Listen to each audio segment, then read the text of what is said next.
హ్మ్. Hello all! అందరూ ఎలా ఉన్నారు? నేను మీ Pushpa. Welcome to Indian delights. ఈరోజు నా స్టైల్‌లో కోడిగుడ్డు బెండకాయ పులుసు ఎలా చేసుకోవాలో ఈ వీడియోలో చూపించేస్తాను. వీడియో ఎక్కడ స్కిప్ చేయకుండా ఎండ్ వరకు చూడండి. అలాగే వీడియో లైక్ చేసి ఛానల్ సబ్స్క్రైబ్ చేసుకొని పక్కనే ఉన్న బెల్ ఐకాన్ క్లిక్ చేయడం మర్చిపోవద్దు. మరింకెందుకు ఆలస్యం లేట్ చేయకుండా వీడియో స్టార్ట్ చేసేద్దాం. ముందుగా స్టవ్ వెలిగించి కడాయి పెట్టుకొని ఇందులో కొద్దిగా ఆయిల్ వేసుకుందాం. ఆయిల్ హీట్ అయిన తర్వాత ఒక పావు టీ స్పూన్ మెంతులు కూడా వేసుకోవాలి. మనం ముందుగా కట్ చేసి పెట్టుకున్న 4 పచ్చిమిరపకాయలు అలాగే 4 మీడియం సైజు ఉల్లిపాయలు సన్నగా కట్ చేసి వేసుకోవాలి.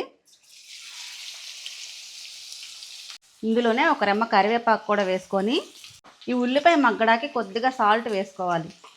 సాల్ట్ వేశాక ఒకసారి బాగా కలుపుకొని స్టవ్ని లో టు మీడియం ఫ్లేమ్లో పెట్టుకొని ఉల్లిపాయ మగ్గేంత వరకు మగ్గించుకోవాలి.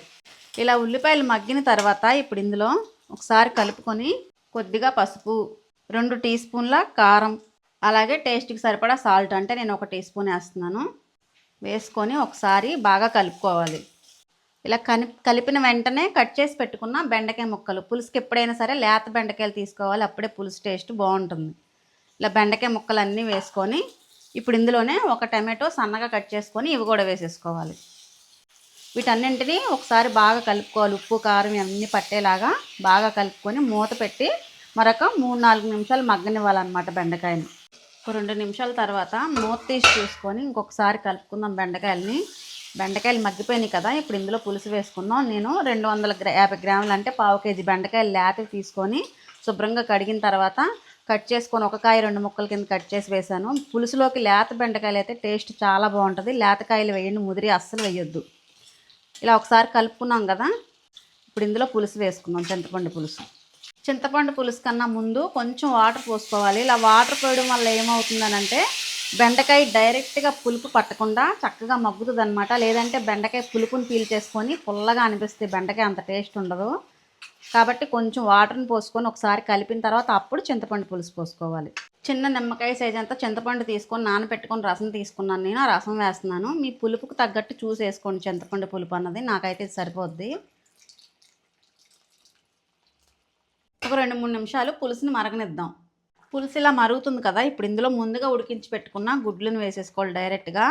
కోడిగుడ్డు పులుసుకి ఎప్పుడైనా సరే గుడ్డు ఫ్రై చేసుకోక్కర్లేదు. ఇలా ఒకసారి చేసుకొని చూడండి, టేస్ట్ బాగుంటుంది. ఇలా ఉడకబెట్టిన గుడ్డు వేసుకుంటే పులుసులో టేస్ట్ చాలా బాగుంటుంది.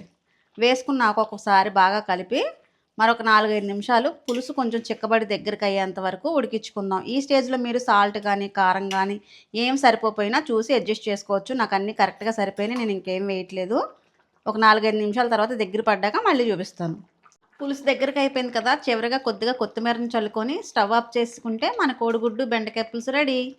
వేడివేడిగా పులుసు రెడీ అయిపోయింది కదా, ఇప్పుడు అన్నంలో ఇలా గుడ్లు 4 బెండకాయ ముక్కలు వేసుకొని కలుపుకొని తింటే అబ్బా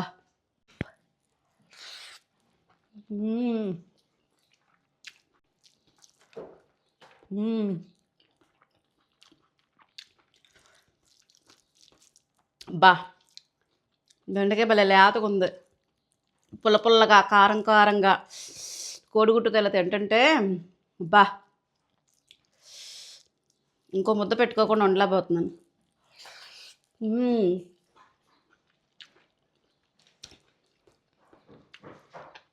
మీరు కూడా తిని కామెంట్ చేయండి నాకు ఎలా ఉందో. నోట్లో అసలు నీళ్ళు ఆగట్లేదు, అంత బాగుంది టేస్ట్.